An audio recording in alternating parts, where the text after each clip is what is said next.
mantendrá una conversación Darío Lopérfido. Darío Lopérfido fue ministro de Cultura de Argentina y también, como siempre recordamos con enorme envidia, director del Teatro Colón de Buenos Aires, así como ahora director de la Cátedra Vargas Llosa.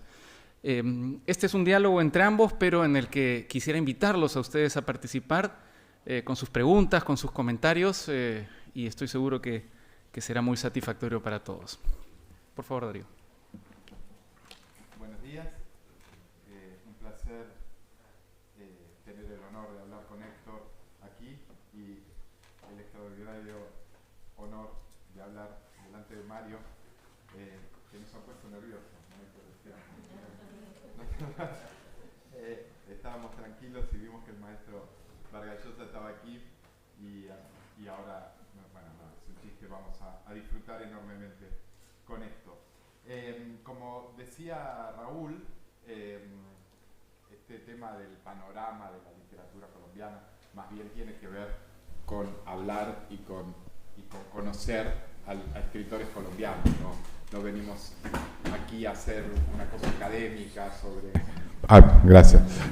Una cosa académica sobre un panorama de la literatura colombiana. No, venimos a conocer el pensamiento y la forma de llevar el oficio de escritor de escritores colombianos.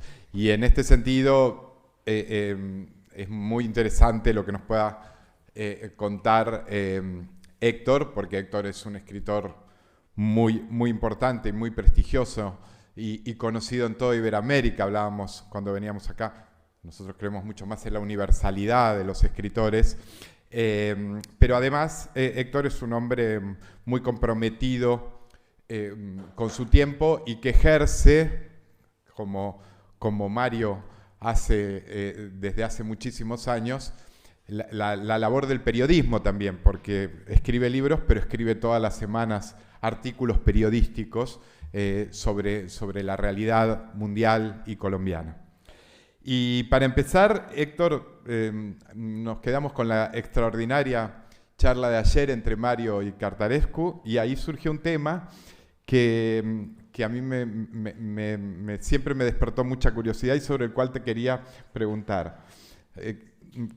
Se habló del escritor que depende de la inspiración y se habló del escritor que depende o que usa el método, la corrección, corregir, muchos borradores. ¿En cuál de esas líneas te inscribirías? Bueno, gracias Darío, gracias a todos por venir. Estoy muy feliz de regresar a Málaga, esta ciudad que me encanta, que es preciosa y que se ha vuelto en España un centro cultural tan importante. Por eso es una maravilla que escribidores y este encuentro se celebre en esta ciudad bonita, cálida y acogedora. Yo estaba muy tranquilo, sí, cuando venía para acá, pero luego vi que Mario entró, entonces me hice allí en un rincón, preocupado, y empecé a pensar. Yo dije, recordé, ustedes todos habrán visto a este jefe de los servicios secretos rusos frente a Putin, totalmente intimidado.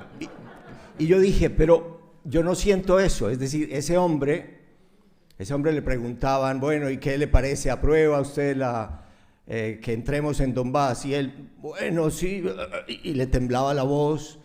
Y al final el tipo le insistía de una manera que uno sabía que quería decir niet, pero él dijo da. Y muerto de miedo. Pero la intimidación que yo siento frente a Vargas Llosa no es de este tipo, no es miedo, es simplemente respeto. Es respeto por lo que él representa para las letras latinoamericanas. Entonces yo puedo decir aquí libremente, que no estoy de acuerdo con Mario en tal artículo del País, podría hacerlo, y no me van a envenenar como a Navalny, no me van a envenenar.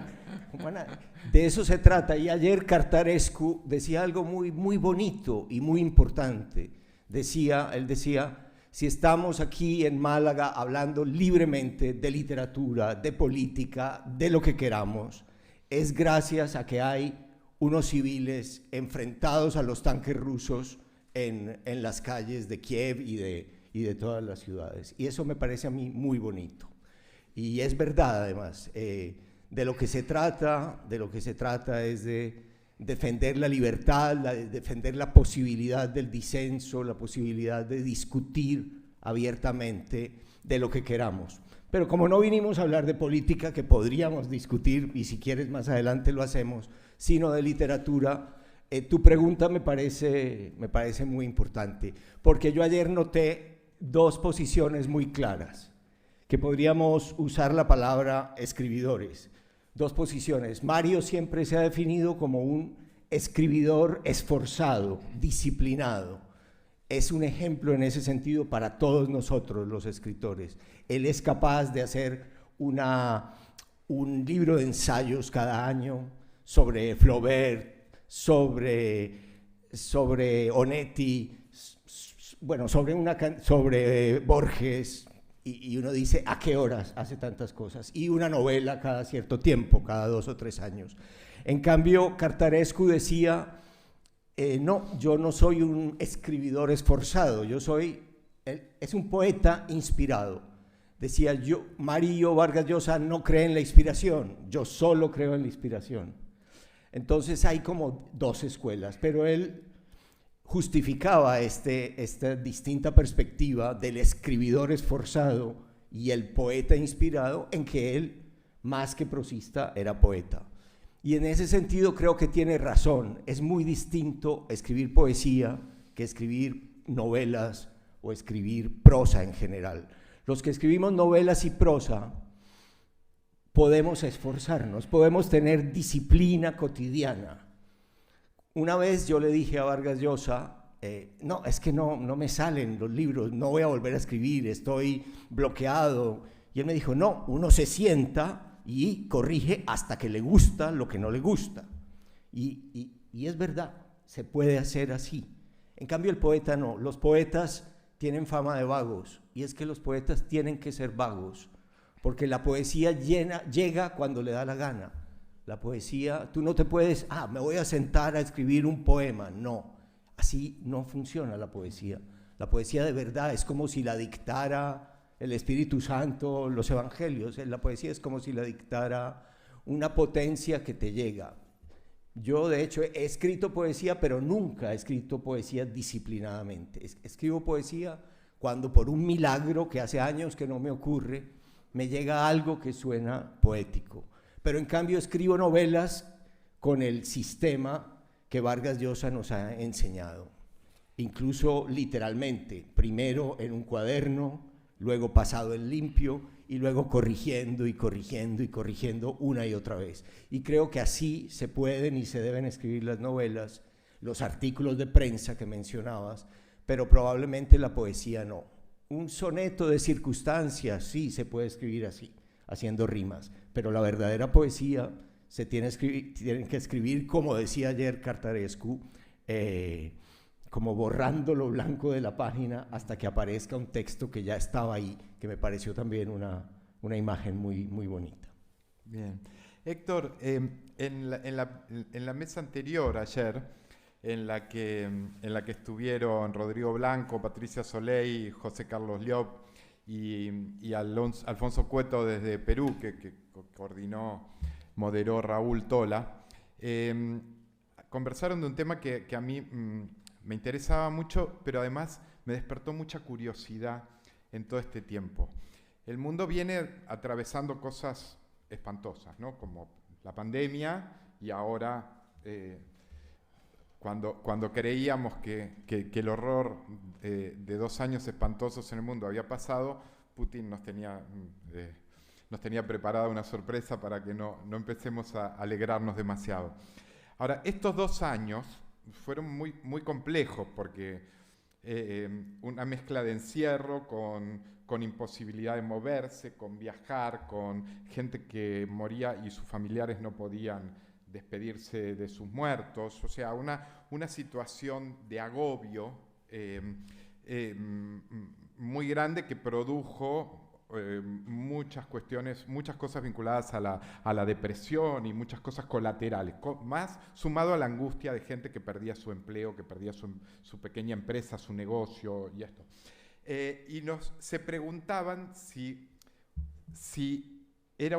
fue un momento propicio para escribir, si fue un momento propicio para leer, o si esa angustia no lo permitía. José Carlos Lió decía que escribir sobre la pandemia no era posible porque los grandes libros se hacen con distancia, con historia, mirando para atrás. Al mismo tiempo, yo veía que había mucha intención durante el tiempo de la pandemia, de gente intentando escribir en conjunto, gente que se conectaba por Zoom y hablaba todo el tiempo de literatura, otros trataban de hacer cine, otros, o sea, que había como un impulso vital. ¿Qué te pasó a vos y qué visión tenés de esto? A mí en general no me gusta de entrada sacar algo bueno de lo malo. Me parece que la pandemia ha sido un desastre absoluto, ha sido un horror para el mundo. Se han muerto amigos, se han muerto parientes, los viejos estaban aislados, el aislamiento de los viejos y los más vulnerables fue espantoso. La desinformación, la mentira, los movimientos antivacunas, las cosas que han surgido y que se han como fortalecido por la pandemia de mentiras mediáticas ha sido horrible. Para mí fue malo.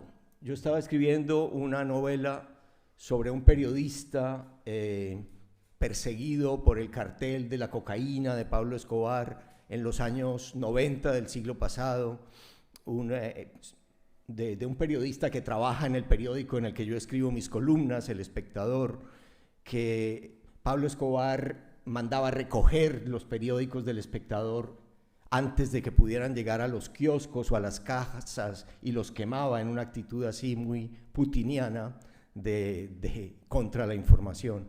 Pero esa novela, cuando empezó la pandemia, se me cayó totalmente. Me parecía que no tenía sentido, que todo lo que estaba pasando era tan grande y tan importante que esa novela no servía. Entré en una especie de depresión, pero los escritores tenemos recursos.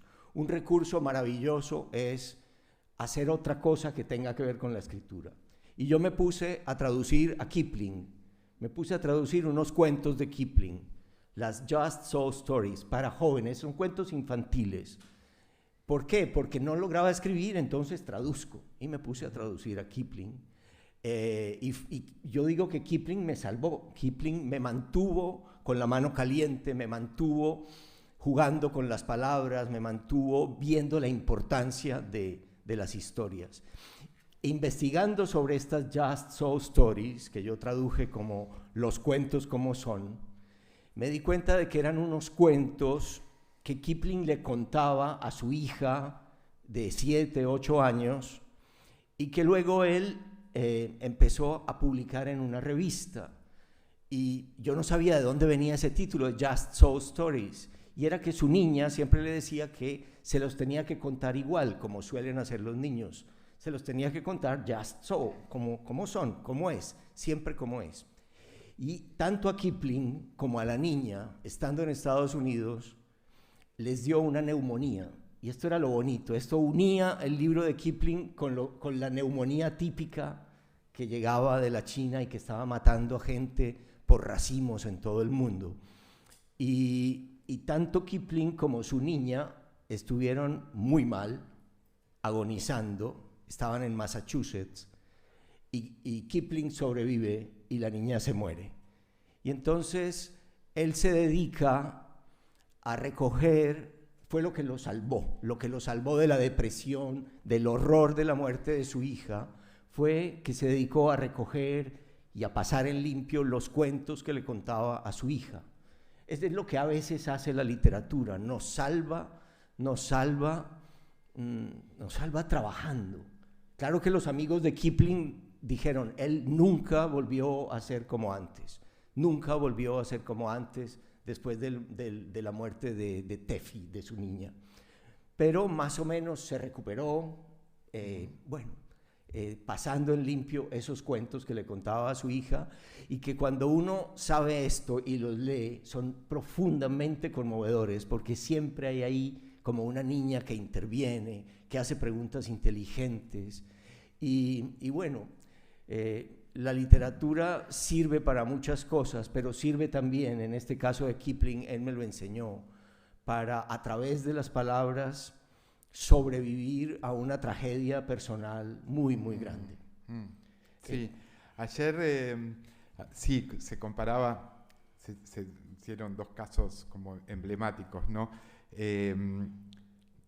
Es muy interesante lo que planteás, porque frente a los grandes cataclismos, frente a las grandes tragedias, por un lado se mencionaba Primo Levi, que luego de haber pasado por Auschwitz escribe esa obra monumental sobre Auschwitz, y por el otro lado Raúl citaba el ejemplo de Irene Nemirovsky, que escribe una novela casi cuando los nazis ya están llegando a buscarla. De hecho, la novela La Suite Francesa, que de hecho está inconclusa porque no llega, o sea, cuando la estaba terminando, los nazis estaban golpeando a su puerta. Sí.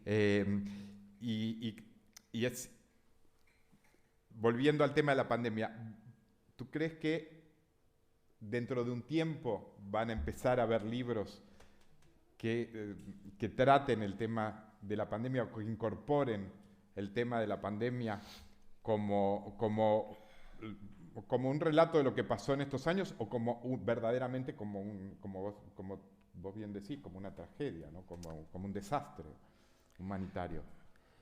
Bueno, seguramente sí.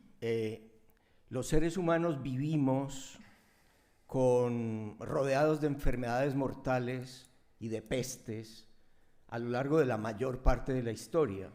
Lo raro es que nosotros, con el desarrollo de la ciencia y de la medicina, nos creíamos inmunes a las pestes, creíamos que no iban a llegar pestes, que siempre iba a haber ahí unos médicos que nos iban a defender de las pestes. Pero es muy normal, si uno piensa en el Decamerón de Boccaccio, es estas personas que se van de Florencia, huyen de la peste, se encierran en un castillo en las afueras de Florencia y se cuentan cuentos. No todos sobre la peste, o ninguno sobre la peste. Cuentan cuentos de amor, cuentan cuentos de sexo. Es como que necesitamos, y esto lo ha dicho Vargas Llosa muchas veces, necesitamos pensar en un mundo distinto y en un mundo mejor que el mundo de la peste que abajo está diezmando a la población.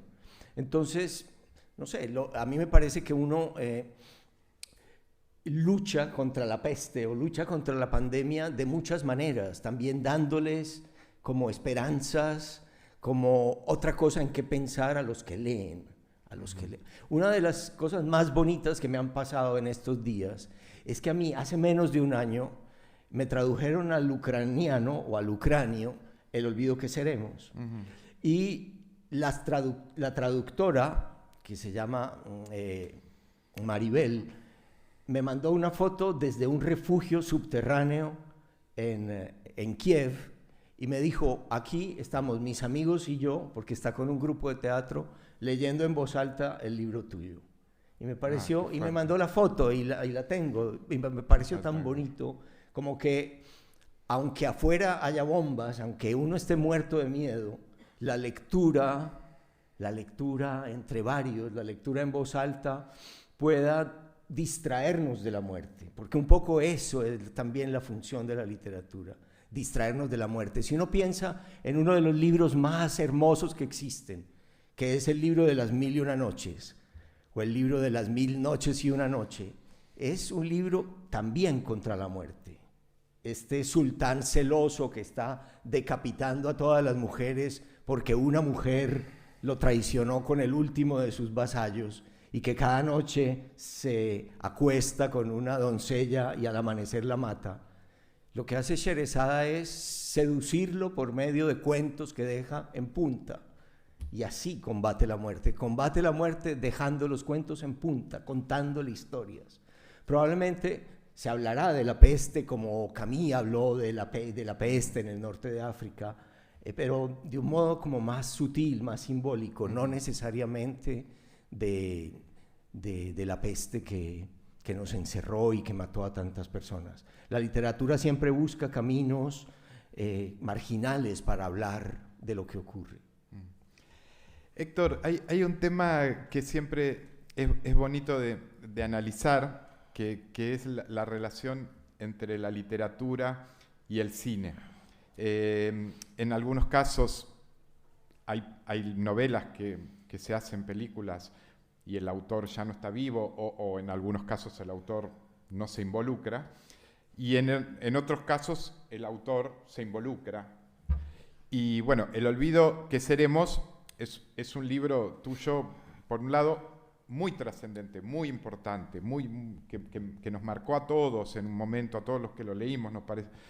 Y claro, cuando uno lee esa clase de libros piensa, ¿se podrá hacer una película de eso? Pero mucho más complejo en tu caso, porque el libro habla de tu padre, habla de tu familia, habla de vos.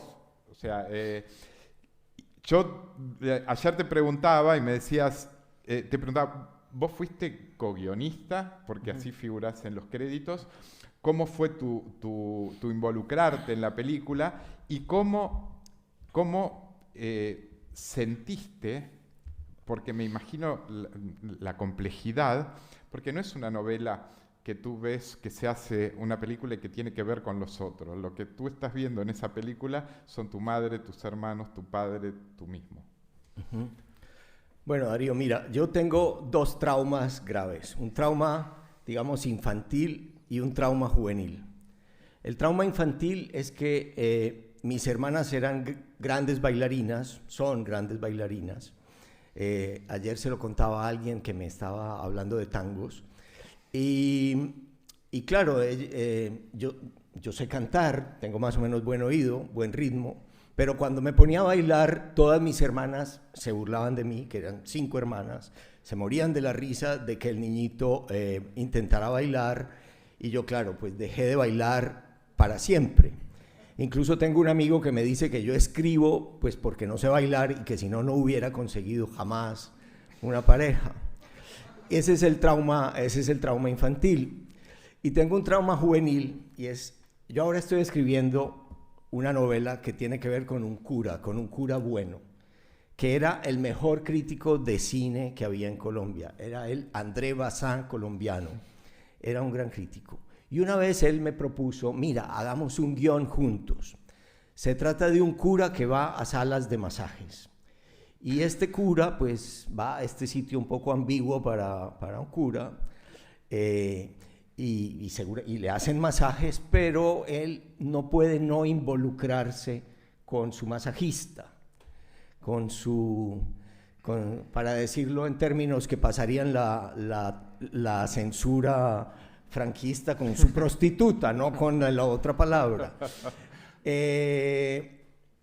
Y bueno, y entonces yo hice un borrador para este cura mío de un guión, y él, bueno, sí, le hice como 7 páginas, él lo leyó y me dijo, mira, tú peor que el baile, tú para guiones no tienes ni la más pálida idea de lo que es el lenguaje del cine, las imágenes. Por favor, nunca más en tu vida escribas un guión, nunca, nunca, nunca. Me dijo el cura. Entonces yo, bueno, era un cura como de 1,90, gordo, como ¿quién? Como Orson Welles, y nada, y yo desde eso dije, nunca. Entonces cuando Fernando Trueba me propuso que escribiéramos el guión del olvido que seremos juntos, yo le dije, no, mira, yo tengo un trauma, yo para los guiones soy como para el baile, totalmente negado, escríbelo tú. Y él lo hizo con David Trueba, y a mí la única condición que yo puse para la película fue que me guste el guión. Pero de hecho me mandaron el guión y estuve un mes con el mail del guión en la bandeja de entrada, y yo no lo abría, tenía un miedo horrible de que no me gustara, porque quería que me gustara, pero mucho miedo eso, de que pasar una novela al cine es siempre un problema, y los escritores somos muy caprichosos. Por ejemplo, a mí A mí me gusta mucho Pantaleón y las visitadoras en cine, pero a Mario no tanto. Los escritores somos caprichosos. Pero no, abrí finalmente después de un mes el guión y me gustó mucho. Fuera de que a veces, digamos, algunos personajes hablaban en español de España y no en el español colombiano, todo estaba muy bien recogido y bueno, yo quedé muy contento. Bien. Héctor, ¿tú escribes para siempre con la idea de publicar o a veces escribes porque tienes ganas de escribir? Inevitablemente me acuerdo de un personaje de una novela tuya, es un poco basura. De basura, es un poco a colación de eso. ¿Todo lo que escribes tiene una idea predeterminada de ser un cuento para publicar, un libro, una novela? ¿O por momentos escribes sin saber lo que va a pasar con ese material? Bueno, depende del periodo de la vida, ¿no? Cuando uno empieza a escribir, no tiene ni idea de si lo van a publicar o no. Cuando uno es un joven y sueña con ser un escritor, no sabe, entonces no sabe bien para quién está escribiendo. Pero para mí la escritura es siempre una manera de aclararme a mí mismo las ideas. Entonces, como yo soy el primer lector de lo que voy escribiendo y como yo el mundo lo entiendo un poquito menos mal si me pongo a escribir lo que vagamente pienso, como que la escritura es lo que condensa, lo que me da alguna claridad de esas ideas contradictorias, disparatadas que hay en la cabeza. Creo que siempre en la escritura estoy buscando una claridad que algunos escritores han defendido. No me interesa como lo oscuro o lo que tiene claves solamente personales, claves íntimas, secretas, que ningún lector podría descifrar. Si hay algo que tiene como una clave secreta, yo tiendo a explicarla. Entonces creo que siempre, más bien, estoy escribiendo para un lector que me va a entender. Eso no quiere decir que lo que yo escribo sea publicado así, sino que muchas veces son simplemente, no son cosas para publicar, son notas de algo que tengo que hacer, que tengo que desarrollar, son notas para que no se me olvide qué es lo que tengo que hacer en esta novela, para que no se me olvide cuál es la idea que quiero desarrollar en este artículo. Muchas notas son simplemente notas de trabajo, impublicables, pero todo con una finalidad que es como aclararme las ideas. Vivimos tiempos convulsos, como decíamos antes, la pandemia, la guerra, pero también, y esto es una opinión mía, que no implica que todos estemos de acuerdo, pero yo creo que vivimos un momento donde empieza a haber cada vez más restricciones en torno a la libertad de expresión. Lo que se llama la cultura de la cancelación, los grupos que se ofenden porque alguien toma un tema que involucra a una de las cuestiones que estos grupos defienden, que muchas veces son identitarias, que otras veces tienen que ver con los nacionalismos, otras veces por política. O sea, yo siento que la opinión está amenazada en el mundo. Independientemente de lo que pienses en torno a esto, de lo que pienses, digamos, a esa visualización política que yo hago, digo, ¿cómo crees que incide en el oficio de escritor ese tipo de amenazas? Principalmente en tener, Mario ayer contaba extraordinariamente la amenaza de la censura cuando la censura es explícita. Me interesa mucho más en esta época donde se cancela al que piensa distinto y donde hay tantos ofendidos, ¿qué pasa con la autocensura? Digamos, si vos crees que estos fenómenos que se están dando producen que no solo en tu caso, sino en todo aquel que escribe literatura o que se dedica al periodismo, o que cualquier cosa donde su expresión se vea amenazada, si el temor a que pase eso está produciendo que haya temas que se toquen menos, que haya asuntos que se aborden menos en términos, aunque sean de ficción. Sí, Darío. Yo tuve Twitter durante varios años, una cuenta en Twitter que no he cerrado, pero que llevo más de un año sin publicar nada y sin usar. Ahí noto yo que hay una gran dificultad en poder decir lo que uno piensa sin que haya un ejército impresionante que está juzgando, como si hubiera una policía del lenguaje, una policía de la moral, una policía de la corrección política, y como si toda la espontaneidad que un medio como Twitter parecía tener, que era que uno podía publicar una ocurrencia, podía publicar algo que uno le dice a un amigo y que puede ser exagerado, puede ser una butad, puede ser algo, pues hacerlo, te arriesgas a un linchamiento mediático espantoso.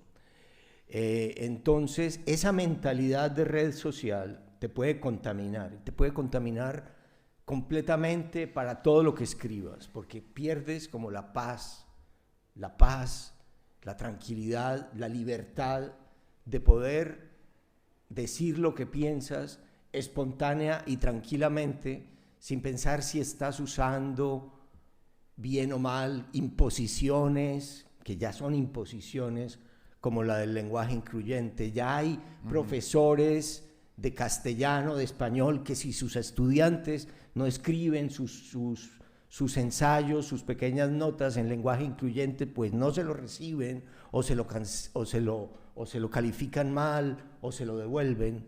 Que a mí me parece bien que se defienda eso y que escriban como les dé la gana, pero imponérselo a todo el mundo me parece nefasto. Y entonces esa policía del lenguaje sí está produciendo que uno no pueda saludar siquiera espontáneamente porque están inoculando casi en la mente de todo el mundo, cuidado con él, con lo que este va a decir, si es que incluye o no incluye a todo el mundo. Sí, entonces se vuelve una cosa que ya no es en masculino y en femenino, sino también en neutro, porque hay gente que no se define ni como hombre ni como mujer, sino que tiene un género líquido, y entonces yo tengo que decir señoras, señores, bueno, en este caso no se puede, pero en fin, tengo que terminar alguna con la E. Claro. Tengo que terminar alguna con la E y tengo que escribir con la arroba y bueno, en fin, se vuelve una cosa desesperante. En Colombia, que es un país purista, un amigo mío escribió una vez un artículo que empezaba: un fantasma recorre a Colombia, el fantasma del qué galicado.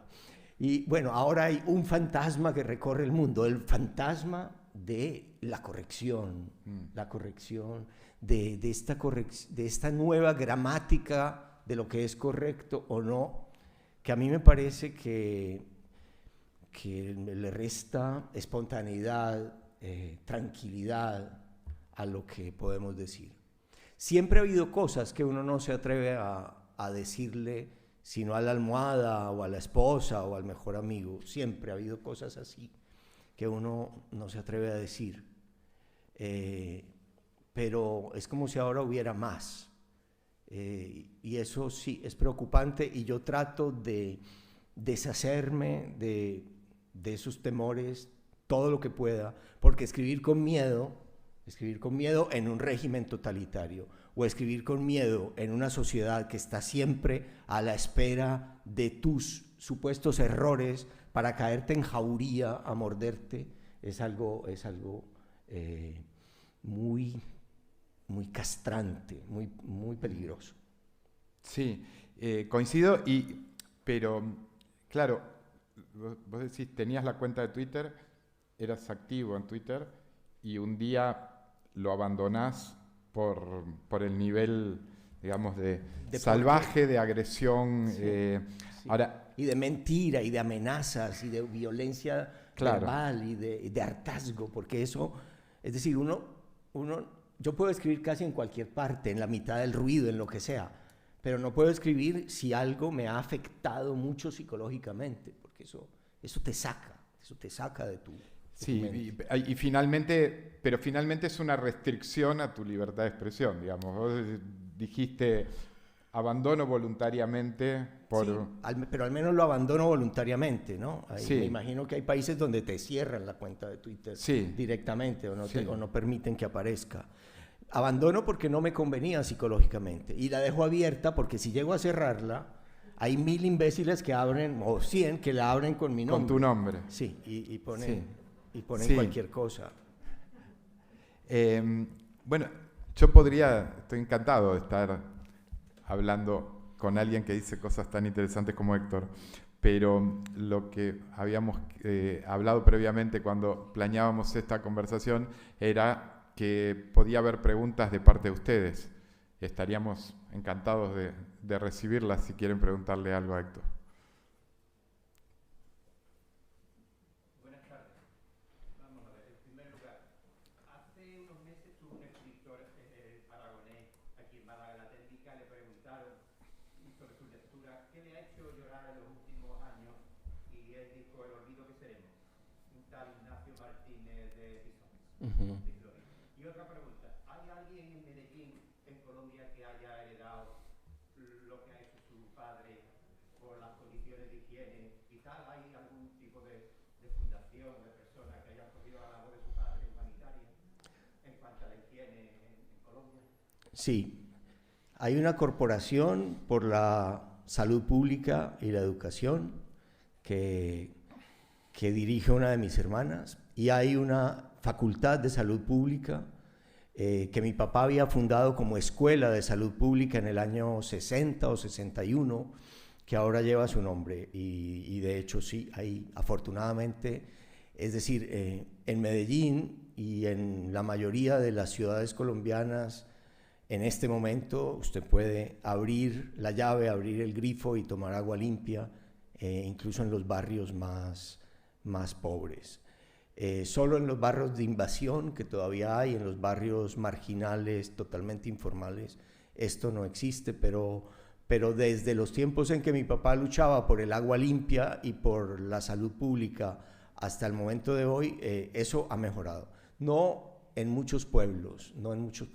La región más lluviosa de Colombia y del mundo, que es el Chocó, es una región donde ha habido una política terriblemente corrupta y en el Chocó, uno de los sitios donde más llueve en el mundo, en su capital, en la capital del Chocó, que es Quibdó, no hay un acueducto que reparta agua potable a la ciudad. O sea, lo que hay por hacer, hay muchísimo por hacer, pero al menos en Medellín, el problema de alcantarillados, lo de saneamiento básico, por lo que mi papá tanto luchó, existe y existe bien.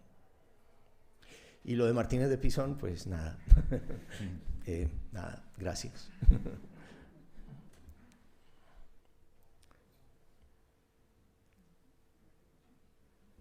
Sí.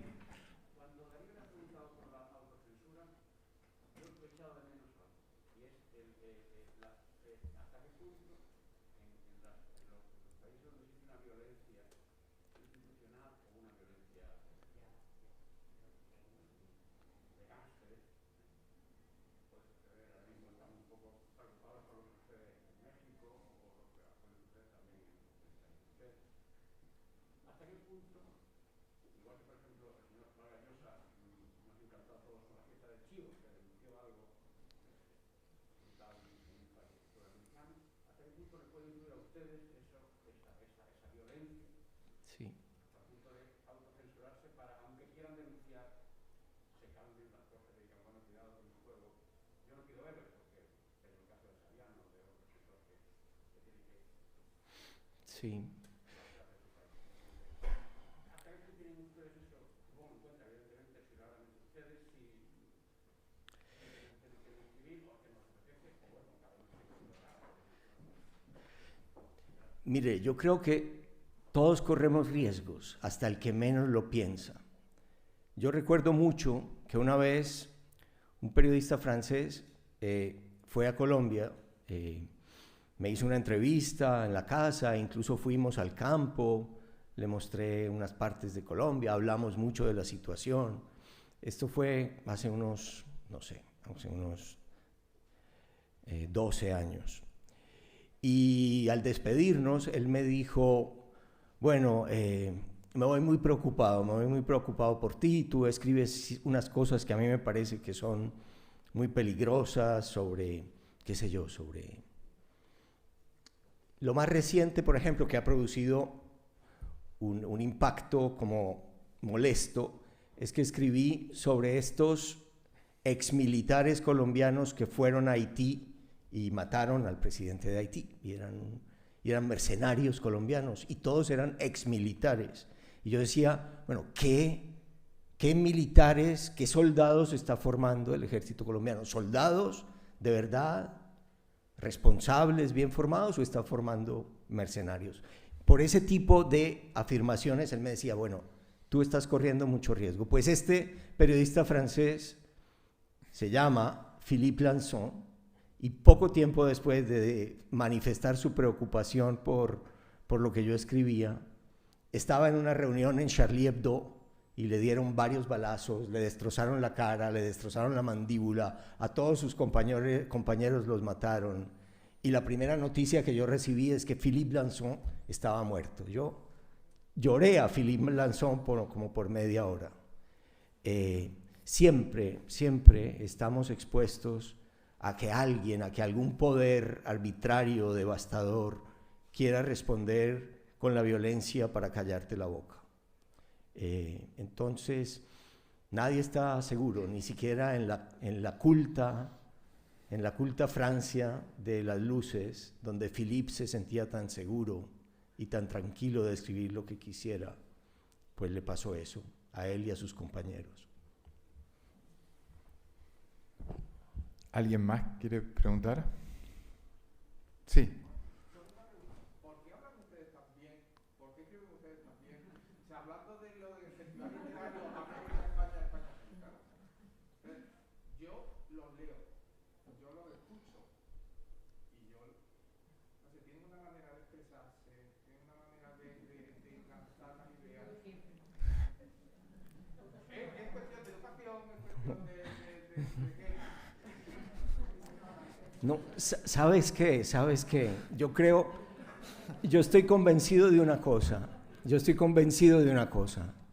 de que todo el mundo habla bien, de que todo el mundo, si habla espontáneamente, si no le da mucho miedo de tener a alguien muy importante al frente, si trata de mirar para otro lado, uno habla bien. Si uno habla una lengua desde niño, la domina, porque es que la lengua es algo que está muy profundamente metido. Lo importante es no preocuparse. Si uno empieza, en Colombia decimos, si uno empieza a mirar cómo camina, se le daña el caminado. Y si yo empiezo a pensar, estaré hablando correctamente, tal vez, no sé, Antonio, que es profesor de lengua, me va a encontrar un qué galicado o no sé qué cosas. Entonces, nada, se me daña el hablado. Yo creo que si uno de verdad se preocupa poco y trata de que las ideas fluyan, pues a mí me encanta cómo hablan todos, me encanta cómo hablan los peruanos, me encanta cómo hablan los argentinos, los mexicanos, los andaluces, los gallegos. Yo vivo apuntando frases que oigo en la calle aquí, que yo no diría. A veces uno piensa que la gente habla bien porque habla un poco distinto o porque usa palabras que aquí ya no se usan o que allá ya no se usan, pero no, yo creo que todos hablamos bien. Yo quiero decir, me sentí muy cómodo un par de veces diciéndole vos, porque nosotros los argentinos decimos vos, pero en Medellín dicen vos también. También dicen vos, y también a veces Don Quijote dice vos. Entonces,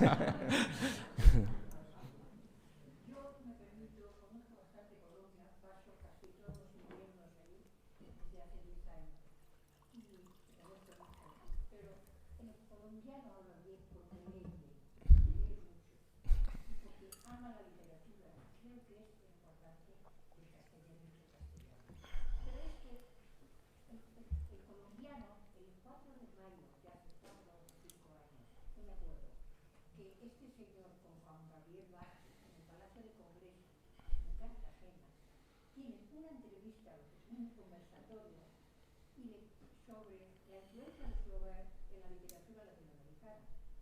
Y había 1.400 personas, eran las 4 de la tarde. Las 4 de la tarde de enero, en Palma de Mallorca o en Málaga, no hay 1.400 personas que escucharon este diálogo. El colombiano ama su lengua, ama la literatura, y por eso habla. Bueno, ojalá sea por eso. Colombia tuvo grandes filólogos en el siglo XIX y la educación hace que los colombianos hablen bien. Esa es la realidad. Digamos, los colombianos hablan bien, hablan mejor que los bolivianos o que los peruanos, porque tienen mejor educación. Y tienen mejor educación porque en el siglo XIX Colombia tuvo grandes filólogos que intervinieron de manera decisiva en la educación de los colombianos. Y esa es la razón por la que los colombianos hablan castellano mejor que nosotros. Yo no estoy de acuerdo, pero no los voy a contradecir.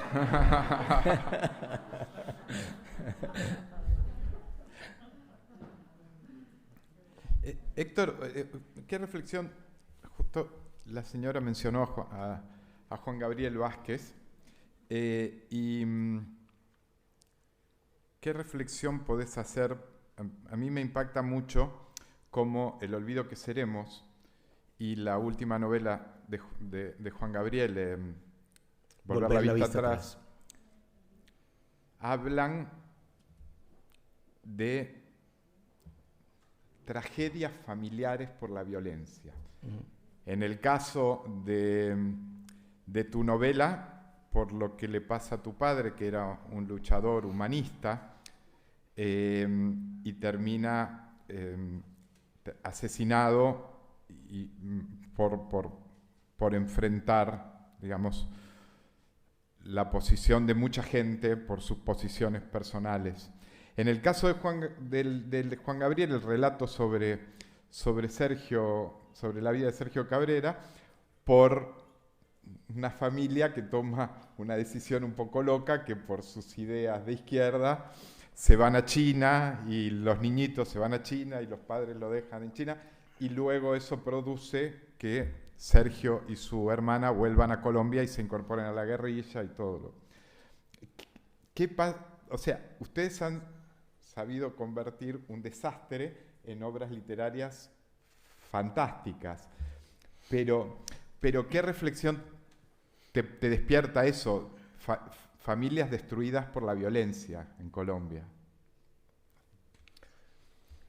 Sí, yo leí recientemente la novela de Juan Gabriel Vázquez, Volver la vista atrás, y me deslumbró por su fuerza, por lo bien escrita que está. Bueno, hagámosle honor al nombre de esta mesa, que era Literatura Colombiana, hablando de la de Juan Gabriel Vázquez, que es realmente una gran novela. Y lo que más me sorprende ahí es como que los mismos protagonistas no se dan cuenta ni en su momento, y ni siquiera creo yo al escribirse el libro, del horror que hay debajo de eso, ¿no?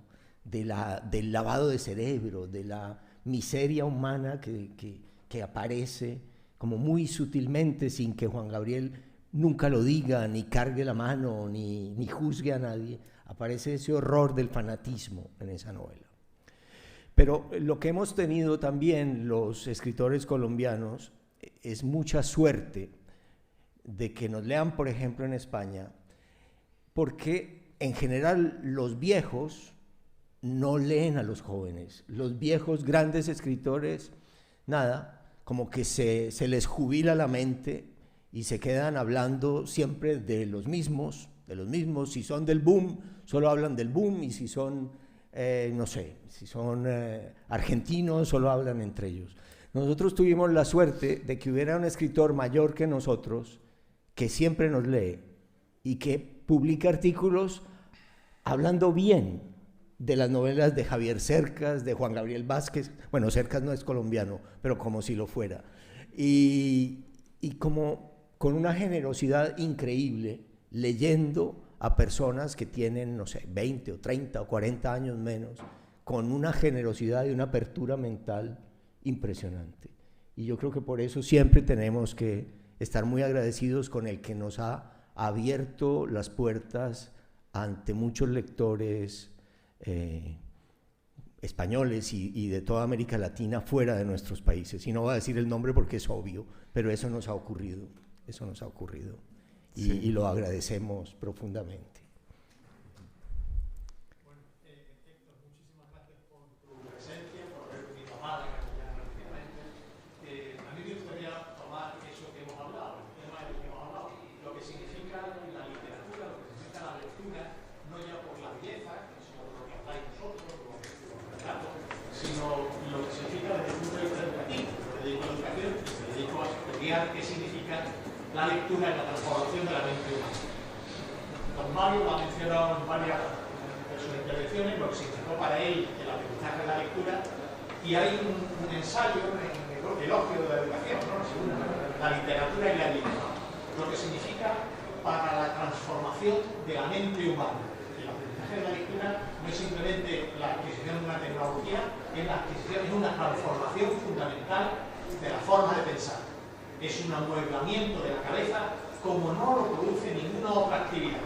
Y el peligro que corremos es que creamos que la acumulación de conocimientos que podemos conseguir a través de los medios audiovisuales suplanta el papel de la lectura. Y no es así. El importante de la lectura no es porque acumulamos nuevos conocimientos, sino porque transforma nuestra forma de pensar. Nos proporciona instrumentos de abstracción, clasificación, que no nos proporciona ninguna otra instrumento, ¿no?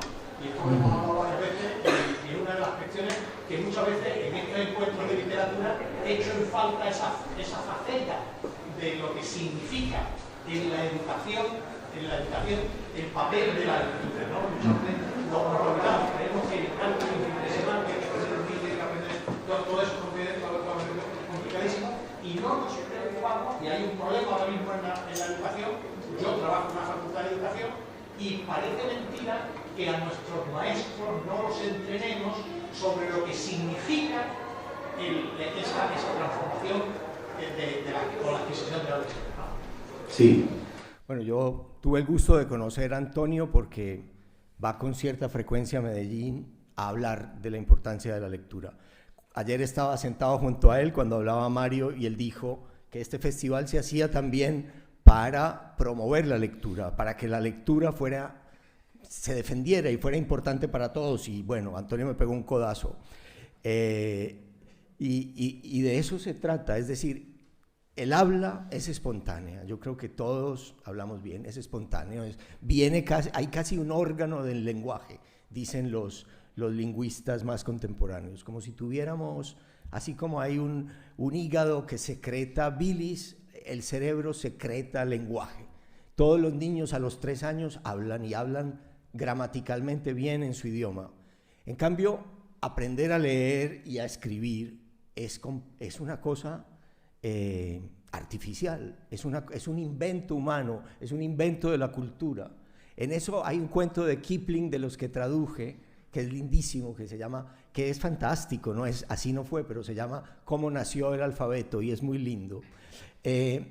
Lo que significa de transformación para la cultura humana y para la mente humana, que es lo que Antonio defiende, como que el cerebro se transforma neurológicamente, gracias a que aprendemos a leer y a escribir. Eso es fundamental y yo creo que sí, es muy importante señalarlo en este tipo de encuentros.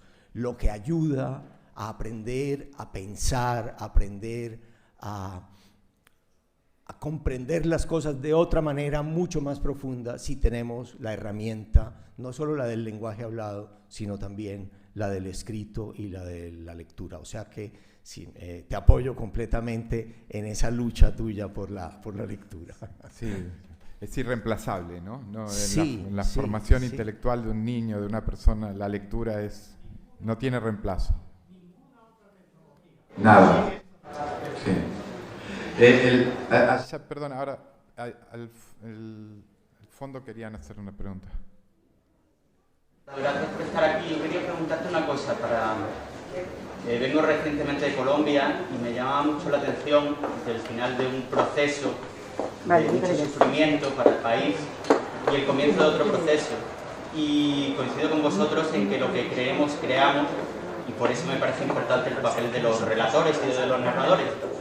Yo te quería preguntar un poco cómo ves, cuál es el papel de esos narradores para el porvenir de Colombia y de la visión de ese futuro más pacífico y más amable para el pueblo colombiano, y también para las distintas cosmovisiones que conviven en el país, en especial pues todos estos pueblos, pienso en Cobis, en Arhuacos, en Guajiros, ¿cuál crees que es el papel de la narración, del relato, para colocarlos en un lugar donde no sea un lugar marginal? Bueno, empiezo por lo último. La desaparición de cualquier lengua es una desaparición de una visión del mundo, de una tradición cultural centenaria, milenaria, no sabemos cuánto, que es siempre trágica para la cultura humana. En realidad, lo que llamamos dialectos o jergas son lenguas que perdieron una guerra, y entonces las empezamos a llamar así. Y los grandes idiomas hermosos como este que usamos, el español, son lenguas que ganaron guerras. Nosotros hablamos en una lengua imperial, El inglés es otra gran lengua imperial. Eso tiene sus ventajas porque es enriquecida por muchas tradiciones distintas. Es una lengua que se nutre de muchas otras, incluso de lenguas indígenas. Pero tiene también, es como esa pequeña tristeza del pecado original de ser una lengua impuesta. Entonces yo creo que la preservación de las lenguas indígenas existentes es fundamental, y yo cada año leo siempre una noticia de alguien, de una mujer o un hombre, ancianos que se presentan como el último hablante de tal lengua, no solo en América Latina o en Colombia, donde hay mucha riqueza de lenguas, sino en todo el mundo, el último hablante de tal lengua.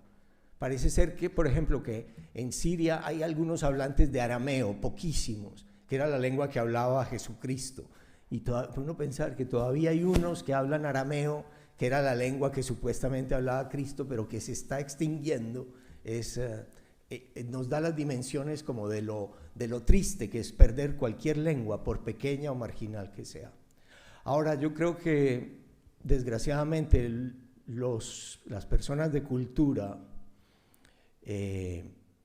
yo creo que antes tenían un papel muy importante, antes tenían una voz que era escuchada, que era oída, que era importante y que podía hacer mucho. Yo siento que cada vez más nuestro papel es más pequeño y más irrelevante. No soy optimista, no creo que podamos hacer mucho, pero tenemos que hacer todo lo que podamos, de todas maneras. Yo sigo haciendo todo lo que pueda, pero ya desde una perspectiva mucho más humilde, como la de Cándido, de Voltaire al final. Después de todas las tragedias que ve, las guerras, las pestes, las violaciones, los terremotos, los incendios, él termina diciendo: mais il faut cultiver notre jardin. Tenemos que cultivar nuestro jardín, no hay de otra, y seguimos cultivándolo, pero no creo que vayamos a tener el impacto que en otras épocas tuvieron los grandes maestros o los grandes intelectuales. No, ya ninguno de nosotros tiene la influencia que tuvo Mario Vargas Llosa en, no sé, hace 20 o 30 años. No, y claro que es en muy buena parte porque no somos él, pero en otra parte también porque no, porque todo está mucho más disperso y es muy difícil, es muy difícil. Sí, al final, el niño de blanco. Llevan el micrófono porque si no las preguntas en el streaming no se escuchan. Bueno, quería aprovechar, habéis empezado un poco hablando, bueno, os han hecho como algún comentario, pues porque es de plena actualidad, de Ucrania, se ha dicho antes, has dicho tú, que, bueno, que podríamos hablar de políticas y luego no acontece o tal. Yo también estuve en Colombia hace tiempo, pero creo que tú has vuelto antes y supongo que tú vienes de allí. Sí. Y estaba pensando, Del olvido que seremos, un libro, como ha comentado antes el compañero, un libro que se escribe y que comparte una realidad muy compleja, muy dura en ese momento sociopolítico, por una violencia que recorre el país y demás. Cuando yo estuve fue en el 2016, que fueron los acuerdos de paz, y entonces tuvo mucho, pues porque vivimos en este siglo, ¿no?, de la información, desinformación, del juego, ¿no?, del mensaje, de cuándo se da y cómo y cuánto. Entonces, a este lado, en aquel momento hubo mucha información sobre el proceso y luego yo siento al menos, que tampoco he vuelto al país desde entonces, que no nos llega, ¿no?, como entonces, con la misma frecuencia, el feedback de a dónde ha llegado todo esto, ¿no? Entonces yo estaba pensando, Del olvido que seremos, te quería hacer una pregunta y así me das tú la actualización. ¿Cuánto queda para que se pueda hacer un libro de paz allí en Colombia, ¿no? Que, digamos, desde ese 2016 hasta ahora, desde ese contexto del olvido que seremos hasta hoy, cómo está hoy Colombia y qué posibilidades habría de hacer un libro, digamos, con un paisaje distinto, ¿no?, en un contexto diferente. Bueno, pero el problema es que hay dos cosas. Ese año pasaron cosas tremendas, ¿no? El plebiscito sobre el acuerdo de paz fue derrotado por los del no, que nadie se lo esperaba, y a pesar de que el mismo Vargas Llosa lo apoyó, ni siquiera con ese apoyo pudo ganar el sí, y fue algo dramático y lleno de mentiras, porque los que lo atacaban decían que iban a educar a los niños para que fueran gays, como si eso se pudiera inculcar en la mente de un niño ser gay o no serlo. Entonces, y lo otro que ocurre es que América Latina está fuera del mapa. América Latina en estos momentos no le interesa a casi nadie en Europa. Europa ha mirado al Medio Oriente, cuando esto ahora mirará hacia el este y hacia Rusia todo el tiempo. Y América Latina, que es como la periferia última de Occidente, no le interesa a nadie. De eso hablaba con Mishi en estos días. ¿Y por qué? No sé. Hay como un abandono de esos hermanos menores que vivimos por allá y que no. Es decir, yo no me quejo, aquí en España me leen y me siento muy, muy querido y todo, pero es un caso completamente excepcional. En la literatura, en las artes, en la política, hay como un desconocimiento y un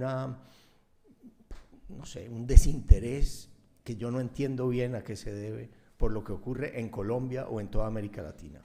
Yo creo que un festival como este y España es nuestra puerta de entrada realmente a Europa, es lo que propicia que esto ocurra un poco menos, que América Latina vuelva a tener alguna importancia en el contexto mundial. Pero en este momento es como si no tuviéramos ninguna importancia. Y por eso, por supuesto, no te enteras de lo que pasa en detalle en Colombia, y yo tampoco te lo puedo resumir ahora, porque sería muy largo. Tú querías preguntar, ¿no? Ahí te dan el micrófono. Bueno, muchas gracias. Héctor, yo quería volver a un comentario que ayer hizo Cartarescu en relación con la literatura suramericana. Él la ligaba a imaginación y a que sí que eran muy imaginativos. Y claro, cuando uno oye hablar del olvido que seremos y de volver la vista atrás, son realidades muy duras, como ya lo planteabas tú antes. Entonces, ¿cómo lo ves tú? O sea, como una persona como él habla de imaginación y de fantasía. Esas fueron los dos adjetivos que utilizó. para describir la literatura en el sur de América, y tenemos este tipo de realidades. A mí me gustaría conocer un poco tu aproximación sobre ese particular. Gracias. Sí, bueno, en toda Europa y en particular en Europa del Este, en la que se formó y creció Cartarescu cuando todavía existía la cortina de hierro, se adoró a la literatura fantástica latinoamericana. Cortázar, que él decía, Borges, García Márquez y la tradición del realismo mágico. Y de algún modo eso se convirtió como en el tipo de literatura que tenía que escribirse en América Latina. Y si les llegaban libros de tipo más realistas, que se parecían más a otro tipo de escritores del boom, que eran escritores más realistas, que no hacían realismo mágico, sino que hacían novelas sobre cosas, novelas en las que pasan cosas que suelen pasar en la realidad. En la realidad, en general, los curas no levitan, como en algunas novelas, que puede ser precioso que un cura levite, pero a mí no se me ocurriría que el cura sobre el que estoy escribiendo de repente levite, no, porque yo no me lo creo, hay que creérselo. García Márquez sí se lo creía, García Márquez creía en fantasmas, García Márquez vivía en una mente de ese tipo, muy bonita, pero de él. Y yo creo que esa literatura de fantasía o de realismo mágico es una vaca ordeñada. Si uno se pone a hacer eso mismo, pues no, es risible, no, es que no nos lo creemos. Y hay quienes lo hacen, pero suena siempre como una sopa recalentada, es una cosa, pero una sopa muy vieja, recalentada y rancia. Entonces, pero sí, desgraciadamente mucha gente en el mundo se quedó con la idea de que ese es el tipo de literatura que se debe escribir en América Latina. Y para escribir así, pues no sé, hay que sentir así, y muchos nos sentimos así. Bueno, estamos llegando al final. No sé si queda alguna pregunta, puede ser la última, si no, Álvaro Vargas Llosa. Gracias. Estupendo, Héctor, cómo hemos disfrutado. Me quedé con ganas de que nos hablaras un poquito más de cine. Ya dijiste que eres un guionista atroz. Frustrado. Y dicho sea de paso, es verdad que los escritores son súper caprichosos con las películas que se hacen en sus libros. Siempre tengo el ejemplo de Manuel Puig, El beso de la mujer araña, que es un libro fantástico, pero la película también es fantástica, sí. Y él se fue a la tumba despotricando contra la película, sí, y contra el musical de Nueva York, y la verdad es que la película es una película preciosa y fantástica sobre esa novela. Bueno, en fin, cuéntanos un poquito más tu relación con el cine, películas que han influido en ti, la relación, en fin, de tu literatura y tuya como, digamos, personal tuya con el cine. Sí, yo creo que el cine nos ha dado a los que escribimos novelas mucho. A mí en particular me ha dado algo que valoro muchísimo, y es la posibilidad de escribir una novela por escenas en cualquier orden. Yo puedo escribir una novela haciendo capítulos como de escenas que yo me figuro de lo que pasa en esta novela. Una escena ahora, no tengo que escribir como una novela río cronológica que va pasando, sino que eso me permite, la influencia del cine me permite hacer una serie de escenas que yo después, en un proceso como de montaje, puedo poner en el orden que quiera. Un poco como está escrito El gato pardo y como está hecha la película del gato pardo, que en realidad es una novela preciosa, pero hecha muy por escenas que no son consecutivas, ni es un personaje que pasa como sutilmente, suavemente de un capítulo a otro, sino que son como separadas. Eso el cine lo ha dado, y creo que en muchos escritores el cine ha tenido influencias buenas, para bien. A algunos, tal vez, que estudiaron guión, que se formaron como guionistas, creo que el cine puede haberlos un poco perjudicado, porque escriben novelas como guiones como en los que siempre lo más importante es que como de guiones un poco hollywoodenses, comerciales, en que lo más importante es atrapar al lector y que siempre esté ahí detrás de una gran persecución automovilística, por decirlo con un lugar común. Y ahí yo creo que la literatura, cuyo mayor valor es la construcción con palabras bien combinadas, sale perdiendo. Ahí sale perdiendo. Pero en mí, digamos, la influencia que creo pues que agradezco, seguramente es la posibilidad de ese montaje por escenas. Bueno, llegamos al final.